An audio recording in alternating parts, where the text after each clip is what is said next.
The diamond sitting on like a high-end engagement ring and the dark, greasy smudge on the end of a cheap pencil. They're the exact same thing. I mean, it sounds completely fabricated. Right. It sounds like a paradox, Yeah. but it is 100% true. They are both made of pure carbon.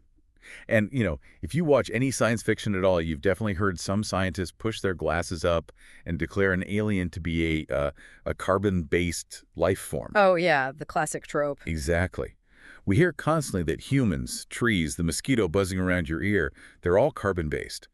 But out of the roughly 90 naturally occurring elements on the periodic table, why is every single living thing built around this one specific atom? Today, we're figuring out why. It's really the ultimate question in biology, honestly, and it is completely rooted in chemistry. The universe didn't just throw life together using whatever bulk material happened to be lying around. Right, it wasn't random. Not at all. Carbon possesses this very specific structural superiority. And we have a great stack of sources here detailing exactly how this element operates. Our mission for today's deep dive is to just unpack that secret superpower. We're going to look under the hood of carbon, assuming zero prior chemistry knowledge, to understand the mechanics of why this really humble material like the stuff of soot is the undisputed master builder of the cosmos. It really is. And to understand why carbon is the basis of life, we basically have to start at the absolute smallest scale, which is how atoms actually connect to one another. Okay, so the connections themselves. Yeah, the mechanics of those connections, what chemists call bonds, they're the foundation of everything. A chemical bond is, well, it's just a connection point where one atom links to another. Like holding hands. Exactly. And to visualize how this works, we can look at an analogy from our sources. Think of atoms as individual Lego bricks. Oh, I love that. Legos make everything easier to understand. Right. So different types of atoms have different numbers of studs or connection points available on top of them. Which means your ability to build anything complex is totally dictated by the pieces in your kit. Like if you're dealing with elements that only have one or two connection points, like hydrogen or oxygen, Yeah. you are incredibly limited. Oh, completely. You can snap a couple of pieces together to make a pair or maybe a really short straight line, but You hit a dead end almost immediately. yeah, because you just run out of available connections. You can't build branching structures or, huge three-dimensional shapes with elements that only hold on to one or two neighbors. But carbon is different. Our sources highlight that carbon has this magic number. It has exactly 4 connection points. It sits in this absolute chemical sweet spot, capable of forming 4 strong, stable bonds at the exact same time. It really is the sweet spot. I kind of want to dig into the why of that number 4, though, because it's not just an arbitrary number. If we look at the internal structure of a carbon atom, it's all about the electrons orbiting the nucleus, right? The electrons are the key. So, from what the sources explain, atoms have these outer shells where the electrons live. And there's this universal rule in chemistry, the octet rule, where that outer shell basically wants to have 8 electrons in it to be completely stable and, full. Yeah, that underlying mechanism is super crucial here. Carbon naturally possesses 6 electrons in total, but 2 of them are locked away in an inner shell. Leaving exactly 4 electrons in its outer shell. Exactly, so it's perfectly halfway there. I was picturing it like a dinner table set for 8 people, but only 4 guests have actually shown up. That's a great way to look at it. So the atom has 4 empty seats, and it is highly motivated to fill them by, sharing electrons with other atoms. And sharing is the real concept there. It forms what are called covalent bonds. Because it has those 4 empty seats perfectly balanced, carbon doesn't just weakly grab onto passing atoms, it locks in securely with up to 4 other atoms at once. It's holding on tight. Very tight. But the true magic, the thing that really elevates carbon above almost everything else, isn't just that it holds on to 4 random elements, it's that it is exceptionally good at bonding with other carbon atoms. Oh, so it just links up with itself. Yes, which creates this massive chain reaction. If you have a carbon atom holding on to 4 other carbons, and each of those has 3 remaining empty seats. They can just grab more carbons, which grab more carbons. That's wild. Right, you start building endless architecture. Because it links up so strongly with its own kind, carbon can form these enormous, incredibly long chains. It can branch off in multiple directions like a tree. Or loop back around on itself, right? Exactly. It can form closed, highly stable rings. No other common element is nearly as good at building massive, complex frameworks like that. Because if you try to string too many atoms of most other elements together, the chain simply falls apart, the bonds break under the structural strain, But carbon holds tight. So this microscopic tinker toy set, making chains and rings, that directly answers why this element becomes the biological scaffolding for you, me, and literally every living thing we know of. It really does. Because carbon can build these infinite customizable structures at the microscopic level, it naturally just becomes the chassis for the immense complexity of biology. Because biology is incredibly complex. I mean, when you consider how astonishingly complicated a living cell is, the need for a versatile builder makes total sense. Oh, 100%. You have proteins operating as microscopic machines to do physical work. You have DNA, which is a staggering molecule carrying billions of lines of genetic code. And you have lipids and fats building the physical walls of your cells. Right. And every single one of those elaborate biological machines is built on a central spine of carbon. So carbon provides the structural framework, like the steel girders of a skyscraper. And then that frame is basically decorated with other atoms like oxygen, hydrogen, and nitrogen to create the final working molecule. Exactly. Life just demands variety. An organism cannot function on just 2 or 3 simple chemical combinations. It requires millions of structural variations to perform thousands of different jobs.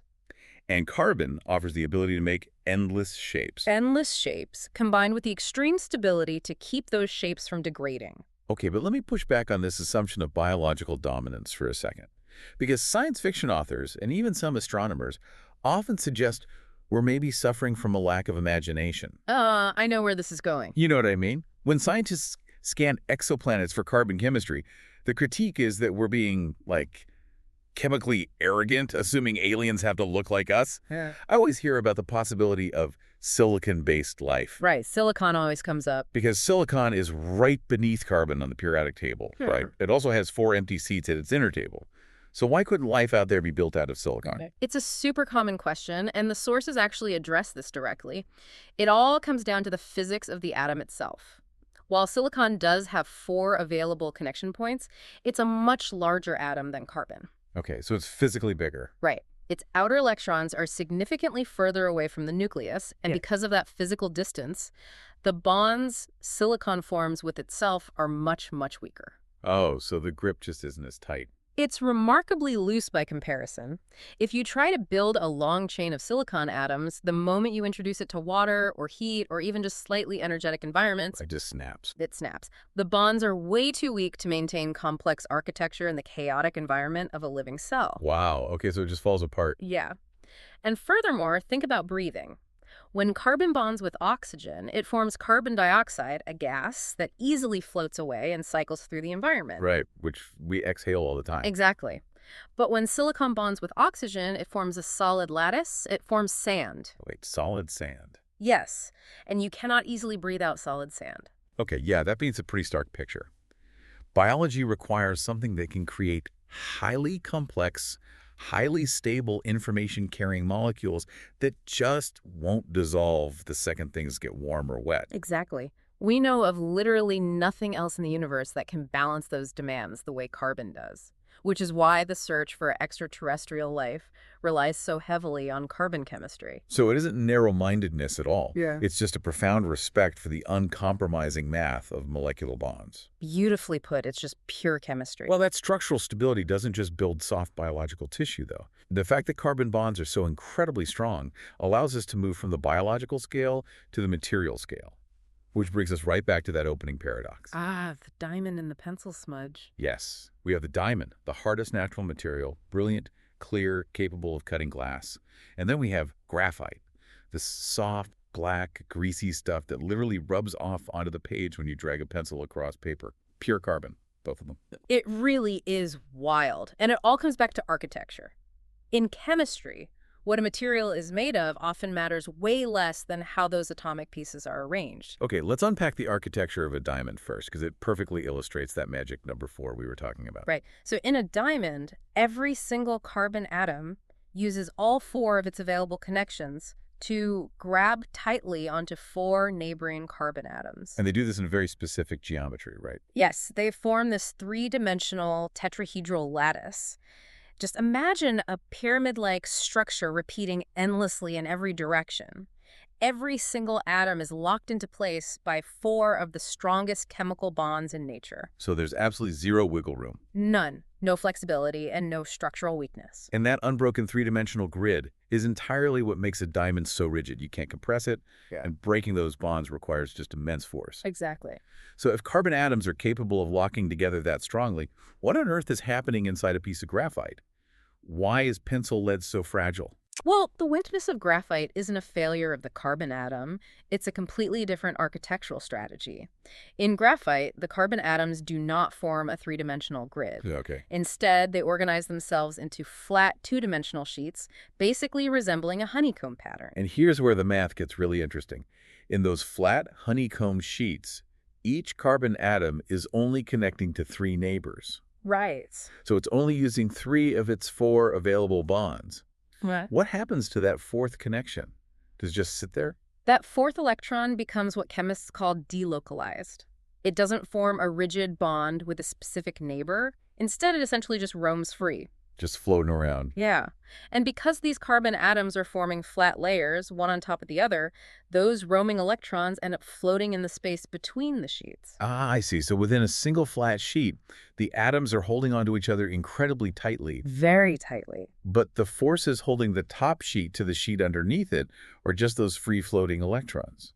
Exactly. They create these extremely weak attractions known as van der Waals forces. Those delocalized electrons act almost like a molecular grease. Like a thick stack of printer paper.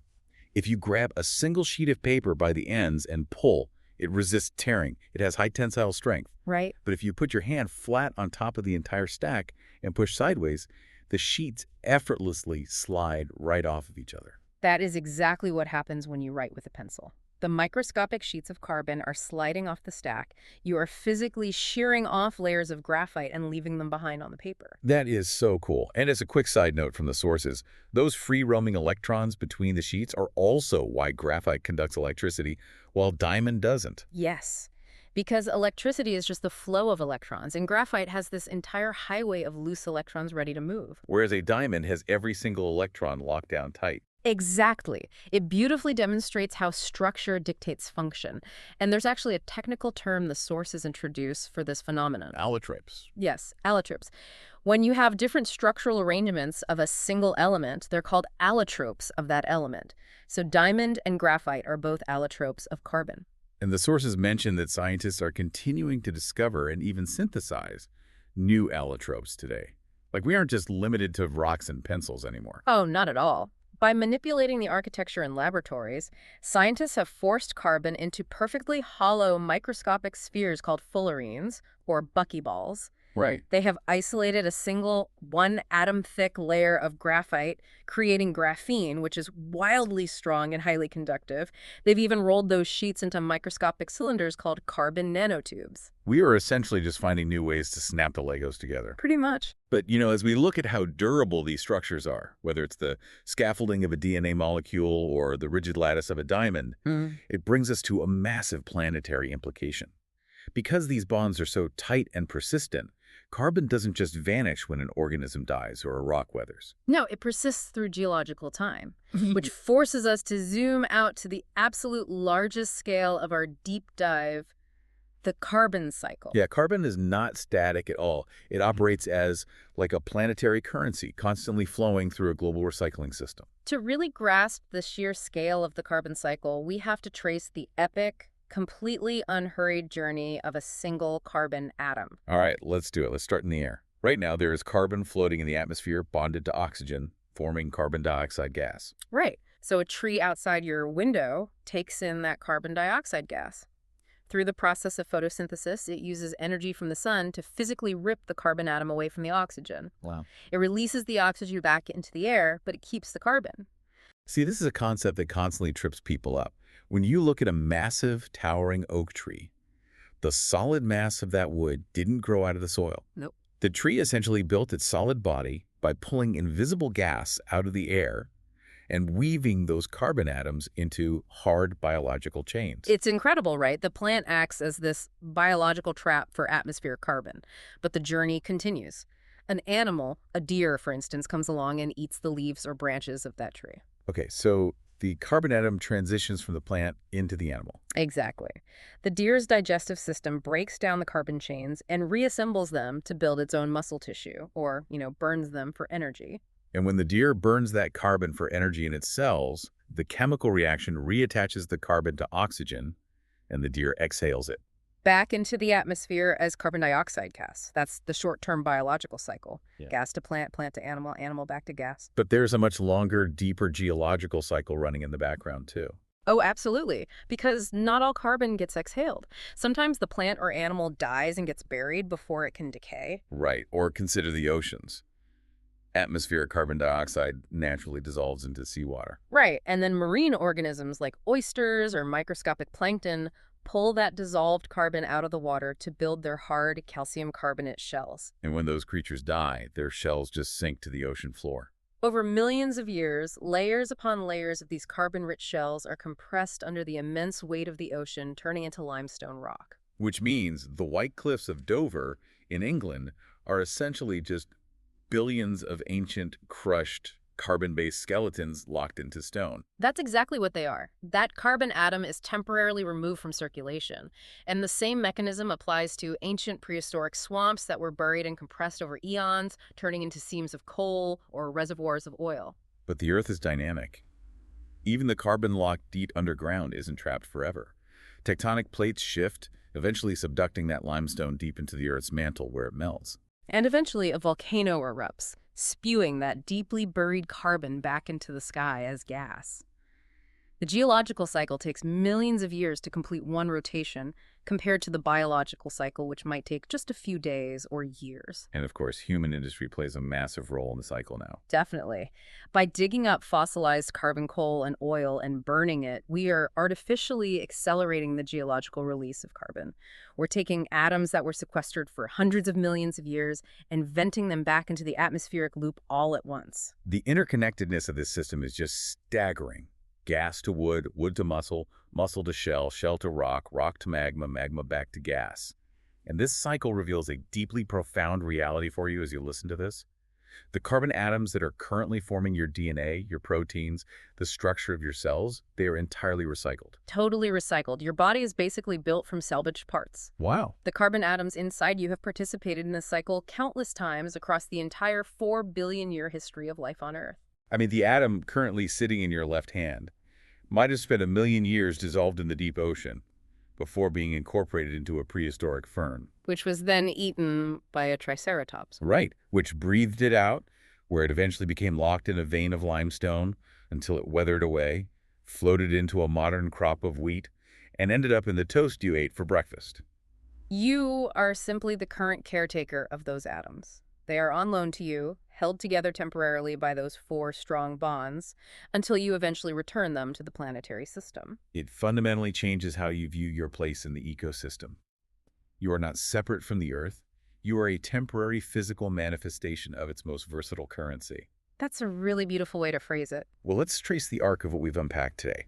We started by looking at a microscopic atom with an outer shell craving 4 additional electrons. And that chemical hunger creates the perfect master builder, an element capable of holding hands with itself to form the endless chains, branches, and rings that no other element can manage. Right, and we saw how that unique stability provides the necessary scaffolding for the sprawling complexity of biology, easily beating out alternatives like silicon because of its sheer resilience. Then we examined how changing the architectural arrangement of those bonds yields completely different physical realities, turning a 3-dimensional lock into the hardest diamond or flat slipping sheets into a brittle pencil smudge. And finally, we followed those resilient bonds through the global carbon cycle, watching them transition between atmospheric gas, living tissue, and solid rock over massive geological timescales. It really elevates carbon from just a simple smudge on a page to the quiet scaffolding of our entire existence. It really does. As we wrap up today's deep dive, we want to leave you with a final thought to mull over, building directly on the reality of the carbon cycle. We established that you are only borrowing your carbon atoms from this massive, endless planetary loop. So think forward. Yeah, what comes next? Exactly. When you exhale, you are releasing carbon dioxide. Where will those specific atoms go next? Will they be absorbed by a redwood tree that stands for 1,000 years?